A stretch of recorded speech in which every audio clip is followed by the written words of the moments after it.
Di, and I wanted to share some quick update videos with you guys over the next few days, basically sharing our updated schedule and updated cleaning schedule and all those sorts of things that have changed ever so slightly, either because the girls have gotten older or because we moved to a new house. So I was going to share all that. I thought it'd be a good beginning of the year type of New Year's share. I also wanted to share my 5 quick and easy ways to get organized, and these are from my personal point of view.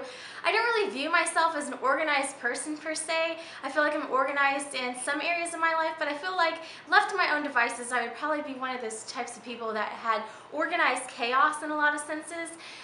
But since the situation is what it is, we have kids. My husband is a very kind of straight and narrow type of person. He's former military, so he works very well with routine and schedule, and I found that that works great with the kids as well. So I found just the way that the situation is that I've become a more organized person because of that. So I was going to share with you 5 quick and easy ways to become more organized in your daily life, and maybe this will help you if being more organized is a goal for you in 2014. So my first one is make a list, and I have done this ever since I was in high school and college. I have always found that this is super helpful, so maybe I'm organized and I don't realize. But anyhow, my number 1 step to being more organized is to make a list. Something that I was told by one of my professors in college, and this has always stuck with me, is that you're 80% more likely to remember something if you write it down. So sometimes the list is not just for the sake of having a list to carry with you.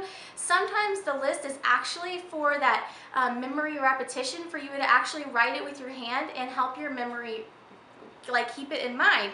So I found that this actually works. The more that I write something down, the better I can remember it. I'm very much a visual learner and I remember things visually, so I have a hard time remembering people's names if they just tell it to me in conversation and that sort of thing. But I've actually found that if I see their name written down or in type, or if I write it myself, I'm more apt to remember it. So writing a list, even if it's just a short list of things you need to grab at Target, like milk, eggs, cheese, butter, you're more apt to remember the things, like if you accidentally forget the list in the car, if you've written them down. And I found that this is absolutely true in my daily life. So if you don't write lists regularly, I would try it and see if it is more helpful for you. The next thing is make a schedule. And so this is not something that is preferred for everyone, but it really does help you be more organized and get through the day in an organized, efficient manner. So if you know that around such and such time every day that you're going to eat breakfast or eat lunch or do a certain type of paperwork, it really helps you be more efficient and you just breeze through your day more efficiently. Especially with kids, if you have a schedule, it kind of just gets them on a nice rhythm also, and then it helps them know what to expect as well. So I'd say make a schedule, even if it's very loosely structured, whatever works for you, whether it's super structured or all the way just to general times. I would make a schedule and try to stick to it most days. Even on the weekends, we generally stuck to our schedule within 30 minutes to an hour of what it would normally be throughout the week, and that's just what works for us. So my third tip for getting more organized in 2014 would be use decorative boxes for storage. I love the little decorative boxes. I talked about this around Christmas time. I have the little decorative box that I'm hiding receipts in. I have the little boxes that look like fake books. I use those to house remotes. We have everything from nail files to nail clippers, just random things sitting around that you want access to, like maybe an extension cord if I want to plug in my laptop at night, but I don't want to just have it hanging around.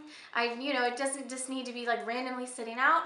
So I use those little decorative storage type of boxes to hide things like that away, and I found they work awesome for that. So one way that you can kind of get clutter off of countertops or in areas that are you want to keep a little bit more kind of fresh looking, like the living room, family room areas, is to use those little decorative boxes to house things that you don't want sitting out. Number 4, to get more organized in 2014, is keep main areas picked up every night. So this is something that I've actually been getting asked a lot about lately, and so I was going to touch on it a little bit in our cleaning routine schedule video, but I'll mention it in this one too. But clean the main areas or pick up the main areas every single night. So people are asking, do you clean up the playroom? Do you have the girls pick up their toys every night? Yes, we do.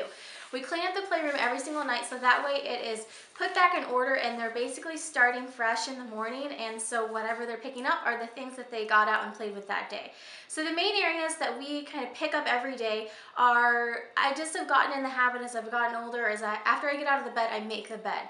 So that's another step I'll talk about in my routine video, or my cleaning routine video, is if you have a problem making your bed, just make it a point to get in the habit of just toss the bedspread up, throw the pillows on, and your bed's made. when you get out of the bed. That's really the easiest way to do that, I've found. So I make the kids' beds. If I'm, waking them up, get them out of bed, I actually toss theirs up at the same time. Not Natalie's, because she's still in the crib. But for the beds that have bedspreads, I make the beds at those points so the bedrooms are back to a, good point. And the kitchen I keep up throughout the day, wipe off the countertops, try to keep the sink cleared out, do dishes usually almost daily, and that sort of thing to keep all the rooms going. So keep your main points of living kind of picked up throughout the day, or pick them up at the end of the night. Like the playroom, we pick it up at the end of the night, so that way it's fresh the next day when you start out. Number 5, my tip for getting organized, and I have definitely seen this in my own life, is organize a small area of your life, and helps you not only to inspire you to organize other areas, but those small little areas can make such a big impact that you just feel more organized overall. So like an example for this, or organizing your kitchen junk drawers, or organizing your kitchen silverware drawer. Those small areas may seem like a tiny little piece of the pie, but if you organize those areas, especially if it's like a kitchen junk drawer that you're using every single day, if it's got pens and notepads and just coupons and things like that, if you have it organized, then it's something that you're reaching for every day, and it kind of just makes your rhythm of your day go quicker, and it makes you feel like a more organized person. So absolutely, hands down, I can say that this is one thing that I've tried in my own life, and organizing closets, drawers, anything that seems like a small thing like that, once you do it more and more, suddenly you look around and you're like, oh wow, everything's organized, this is great. So I mean, I'm continually always working on things, but I found, especially if I do at least one major project a month, say I'll focus on kitchen drawers one month, I'll focus on the pantry the next month, I'll focus on the linen closet the next month. If you pick a different project like that every month, eventually your whole house will be organized, and then you're just kind of reorganizing everything or reasserting how we want things, and things start to run really smoothly. So I pick little projects here and there, and before you know it, it really mounts up to a huge change. And bonus tip is believe that you can. So number 6 in my 5 things of being organized is basically just believe that you can be more organized. I really am kind of like that organized, disorganized person, where I work from like a stack of chaos and just have like a stack that looked horrible, but I know where everything is. So if you want to have organized that other people can get into and actually utilize and that sort of thing, believe that you can find that system that works for everyone in the household or guests coming into the house, and you can get things to a more organized point, the more visual point that will work for everyone. Labels are a great way to kind of let everyone know what is in this bin. I reorganized our hall closet. I'll link some of these videos down below. Our master bathroom closet I reorganized, our hall closet I reorganized, the kitchen drawers, I'll link all these down below. But when I redid our hallway closet, it made such a huge difference. And all I did was put bins in there to separate everyone's items out and put everyone's names on them. And now everyone can put their own stuff back, and I'm not having to do it constantly. It's great. So I would really just say that believe that you can get organized, and you can make a huge difference in your own organization in 2014. So hopefully you guys have enjoyed these 5 quick and easy ways to get more organized in 2014. I'm always continually working on getting different areas of our house organized. Now that we're getting more settled in, I'll probably have some more organization projects coming up of some different things I want to do here, and I'll be sure to share those with you guys. So thanks so much for watching, and have a great day.